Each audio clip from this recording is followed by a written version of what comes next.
Israel Hamas युद्ध के बीच उत्तरी इजराइल पर हिजबुल्लाह के हमले थमने का नाम नहीं ले रहे हैं। हिजबुल्लाह बार बार इजराइल को रॉकेट, ड्रोन और मिसाइल हमलों से दहला रहा है।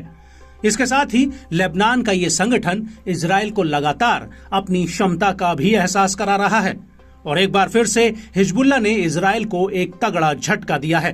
दरअसल 21 अप्रैल 2024 की रात करीब 10:50 पर हिजबुल्लाह ने दक्षिणी लेबनान के अल आइशिया में इजराइल के एक ड्रोन को मार गिराने का दावा किया है।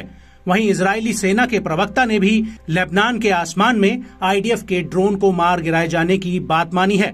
आईडीएफ के प्रवक्ता का कहना है कि इस ड्रोन को जमीन से हवा में वार करने वाली मिसाइल से मार गिराया गया है। इजराइल के मारीव न्यूज़पेपर ने भी इस बात की पुष्टि की है। इजरायली न्यूज़पेपर ने यह भी खुलासा किया है कि अब इस ड्रोन को गिराए जाने को लेकर जांच बैठा दी गई है। न्यूज़पेपर का कहना है कि हिजबुल्लाह ने जिस ड्रोन को गिराया है वो युद्ध की शुरुआत से इजराइल का अब तक का 5वां ड्रोन है जिसे हिजबुल्लाह ने निशाना बनाया है। इजराइल के ड्रोन पर हमले के अलावा हिजबुल्लाह का ये भी कहना है कि उसने मेतुला में इजरायली सैनिकों द्वारा इस्तेमाल की जा रही 2 बिल्डिंग्स को भी उड़ा दिया है।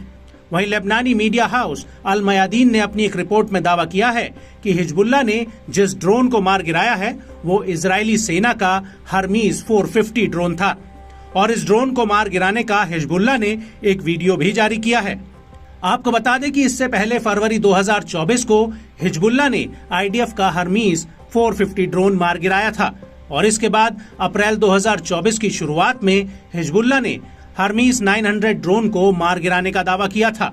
लेकिन हर्मीज 450 इकलौता ऐसा ड्रोन है जो लगातार दक्षिणी लेबनान के आसमान में उड़ान भरता रहता है और इसकी खासियत है कि ये मीडियम साइज का ड्रोन है जिसे लंबी दूरी के मिशन के लिए बनाया गया है।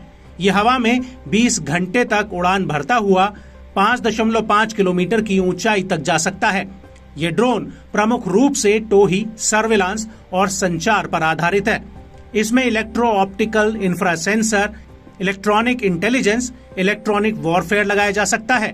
इसकी सबसे बड़ी खासियत है कि ये उड़ान भरने और जमीन पर उतरने के लिए ऑटो पायलट से लैस है और साथ ही इस ड्रोन का इस्तेमाल हवा में टारगेट्स को इंटरसेप्ट करने के लिए भी किया जाता है। इजराइल के इस ड्रोन की कीमत करीब $2 मिलियन है। वहीं अगर हर्मीज 900 की बात की जाए तो ये भी एक मीडियम साइज का ड्रोन है जो मध्यम ऊंचाई पर कई तरह के पेलोड्स को ले जाने में सक्षम है।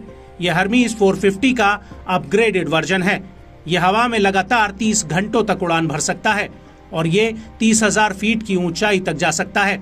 इसका इस्तेमाल भी टोही, सर्विलांस और संचार में किया जाता है। ये ड्रोन 300 किलो तक का पेलोड ले जा सकता है और इसके पंखों की चौड़ाई 15 मीटर है। लेकिन इजराइल के इन ताकतवर ड्रोन्स के हमलों का जवाब हिजबुल्लाह भी दे रहा है। हाल ही में हिजबुल्लाह ने शुमेरा सेटलमेंट्स में एक बिल्डिंग पर हमला किया है। इसके अलावा हिजबुल्लाह ने दोवेव बैरिक्स के आसपास आईडीएफ द्वारा हाल ही में लगाए गए सर्विलांस उपकरणों को भी एक हमले में उड़ा दिया है। हिजबुल्लाह का कहना है कि सुबह करीब 10:20 पर जल अल अलम साइट पर उसने हैवी बुरकन रॉकेट्स दागे थे जो इजरायली सैनिकों के जमावड़े पर जाकर लगे थे।